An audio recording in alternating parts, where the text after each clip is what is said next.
नक्कीच आपण कालच्या दिवसाचा विचार केला तर रणजिंचार पाहेकरवाडी हॉटेल संतोष देवगड स्वदेशी जामसंडे मनोज आंबेरी हे 4 संघ खेळताना पाहायला मिळाले.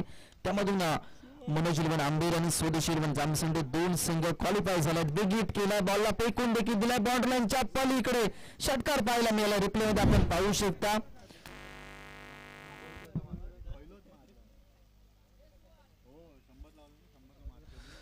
प्रवीणजी घाडी यांच्यासाठी प्रत्येक षटकारासाठी 100 रुपयाचं पारितोषिक होतं रोशन वडपकर यांच्याकडून. त्याचप्रमाणे बाबू पेंडुरकर यांच्याकडून देखील आणि पहिल्याच षटकारासाठी हे 200 रुपयाचं पारितोषिक देण्यात येणार आहे. रोशन वडपकर आणि बाबू वडपकर.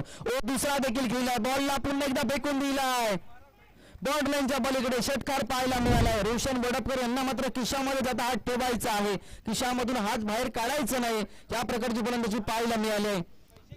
रोशन वडपकर यांच्याकडून आता मात्र प्रत्येक षटकारासाठी 100 आहेत, म्हणजे त्यांचे 200 रुपये तर झाले आहेत. आणि बाबू पेंडुरकर यांचे देखील 200 रुपये 400 रुपयाचा आतापर्यंत पुरस्कार त्यांनी घेतलाय. पाहूया यापुढे कशा प्रकारे गोलंदाजी करतायत. 20 बॉल 17ची गरज. 17 म्हटलं खतरा होणार, कोणत्या संघाला खतरा होतो पाहूया. पुन्हा एकदा हॅट्रिक होईल का षटकाराची, पाहायचं आहे.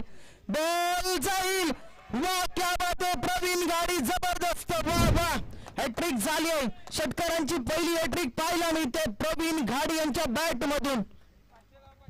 जबरदस्त. BRCC पॅकर्स चॅम्पियन ट्रॉफी म्हणजे पहिली षटकाराची हॅट्रिक प्रवीण घाडी.